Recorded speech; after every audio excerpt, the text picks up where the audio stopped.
அயோத்தியில் ராமர் கோயில் கும்பாபிஷேகம் நடக்கவிருக்கும் நிலையில் திருச்சி ஸ்ரீரங்கம் ரங்கநாதர் தான் ராமரின் குலதெய்வம் என்று கூறுகிறார் ஸ்ரீரங்கம் கோயில் பட்டரான ராமராஜ நரசிம்மாச்சாரியார். ஸ்ரீரங்கம் ரங்கநாதருக்கும் அயோத்தி ராமருக்கும் உள்ள நெருங்கிய தொடர்பு பற்றியும் நியூஸ் 18க்கு அவர் பிரத்யேக பேட்டியளித்துள்ளார். ரகுவம்ச ராஜாக்கள் தசரதரிலிருந்து திலீபன் அவருடைய தாத்தா அந்த மாதிரி பரம்பரையாக ரகுவம்சம் அப்படிங்கிறது அயோத்தியில் தான் அதோட கேபிட்டல். அந்த வம்சத்தில் வந்தக்கூடிய சக்கரவர்த்தி திருமகன் தான் ராமரும், அதுக்கப்புறம் தசரதரோட குழந்தை ராமர். இப்படி இந்த ராஜாக்களுக்கு எல்லாத்துக்குமே குலதெய்வமாக இருக்கக்கூடியவர் ரங்கநாதர். இந்த ரங்கநாதரை தான் அவள் அயோத்தியில் வச்சு பூஜை திருவாராதனங்கள் பண்ணிட்டு இருந்தா. அந்த சமயத்தில் தசரதர் ஒரு யஜ்ஞம் பண்ணுறார். அந்த யாகம் பண்ணும்போது அவருடைய பிரார்த்தனை அஸ்வமேத யாகம், பெரிய யாகம் பண்ணுறார். யாகம் பண்ணும்போது எல்லா ராஜாக்களும் எல்லா ராஜாக்களும் வந்திருந்து அந்த யாகத்துக்கு யார் என்ன கேட்டாலும் கொடுக்கணும். அந்த யாகத்தோட முக்கியமான விஷயம் என்னன்னு கேட்டேன்னா, யார் என்ன கேட்டாலும் எல்லா விதமான பொன் பொருள் ஆஸ்தி எல்லாத்தையுமே கொடுக்கணும். அந்த யாகத்துடைய முக்கியமான இதே அதான். அப்படி ஒவ்வொருத்தரும் ஒவ்வொன்றும் எல்லா ராஜாக்களும் இங்கேருந்து ஒரு ராஜா, சோழ தேசத்துலேருந்து ஒரு ராஜா போகிறார். தர்மவர்மன் அவருடைய பேர்.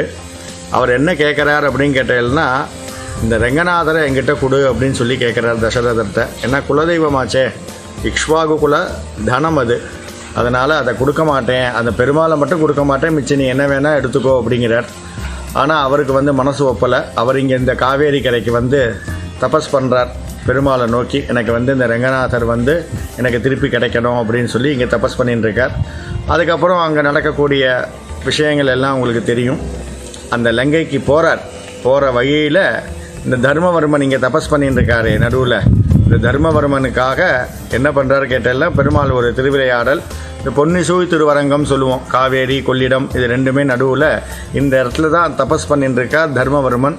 தர்மவர்மன் தபஸ் பண்ணுற இடத்துக்கு நேராக வரும்போது சாயங்கால வேலை அது, அவருக்கு சில சந்தியாவந்தனம் பண்ணக்கூடிய காரியங்கள்லாம் இருக்கிறதுனால ஒரு சின்ன சிறுவன் அங்கே இருக்கான். அவங்ககிட்ட இந்த ரங்கநாதரை கொடுத்து முதல்ல ஒரு கண்டிஷன் சொல்கிறார் ராமர். இந்த ரங்கநாதரை நீ கையில் எடுத்துன்னு போகிற, நீ உன் ஊருக்கு போய் தான் நீ வைக்கணும், நடுவில் நீ எங்கே வச்சினாலும் இந்த ரங்கநாதர் திருப்பி மறுபடியும் எடுக்க முடியாது அப்படிங்கிறார். அப்பேற்பட்ட அயோத்தி இருக்கக்கூடிய ராமருக்கு குலதெய்வம் இந்த ரங்கநாதர். அதுக்கு தான் இவ்வளோ தூரம் அடியன்னு சொல்லியிருக்கேன். ராமருடைய குலதெய்வம் ரங்கநாதர். எல்லாத்துக்கும் குலதெய்வம் உண்டு. ராமர் பூஜை பண்ணின பெருமாள் ரங்கநாதர், அவரோட குலதெய்வம் இந்த ரங்கநாதர். இந்த அயோத்தியில் இருந்து ராமர் அவருடைய தாத்தாக்கள் திலீபன், இன்னும் அஜன், எத்தனையோ ராஜாக்கள், தசரதர்கள், அவள் எல்லாத்துக்கும் இக்ஷ்வாகு குல தனம் அப்படின்னு சொல்லுவாள்.